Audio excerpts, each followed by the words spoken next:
ضروری ہے دروازے کھولنے کے طلاق سے بھی کھول سکتی ہوں.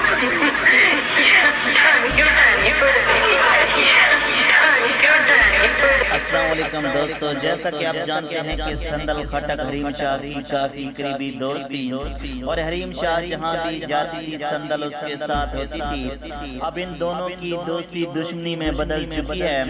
حریم شاہ نے کہا ہے کہ سندل خٹک میری کبھی بھی دوست نہیں تھی. اب ان دونوں نے ایک دوسرے پر گھٹیا ترین الزامات لگانا شروع کر دیے ہیں. سندل خٹک نے کہا ہے اگر میں حریم شاہ کی وہ ویڈیو وائرل کر دوں جو میرے پاس ہے، حریم شاہ کسی کو منہ دکھانے کے قابل نہیں رہے گی. دوستو آج کی اس ویڈیو میں ٹک ٹاک سٹار حریم شاہ کے بارے میں بتایا جائے گا. اس کی اصلیت اور مکروہ چہرہ بھی سب کے سامنے لایا جائے گا اور اس کے ساتھ ساتھ یہ بھی بتایا جائے گا کہ یہ ٹک ٹاک ویڈیو سے سیاستدانوں کی کمروں تک کیسے پہنچی اور اب تک کتنے سیاستدانوں کو اپنا شکار بنا چکی ہے. تو ایک انٹرویو میں ان سے پوچھا گیا کہ آپ کا ماہانہ خرچہ کتنا ہے، تو حریم شاہ نے جواب دیا کہ 2 لاکھ سے زیادہ ہے.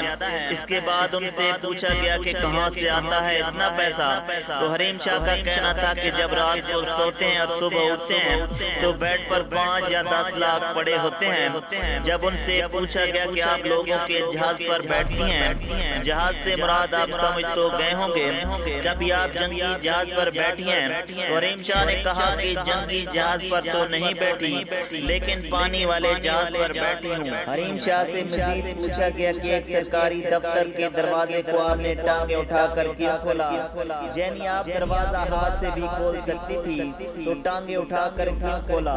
حریم شاہ نے جواب دیا یہاں ٹانگیں اٹھانا پڑتی ہیں. حریم شاہ کئی سیاستدانوں کے ساتھ ویڈیوز اور تصویریں بنا چکی ہیں جن میں عمران خان، فیاض الحسن چوہان اور شیخ رشید شامل ہیں. دوستو اب حریم شاہ کو رمضان جیسے پاک مقدس مہینے میں اب رمضان ٹرانسمیشن کرنے کی آفر ہوئی ہے.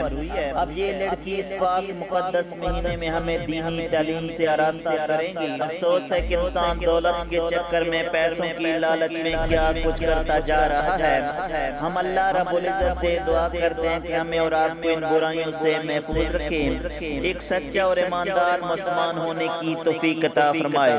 ہمیں اگلی ویڈیو تک اجازت دیجیے. اللہ حافظ.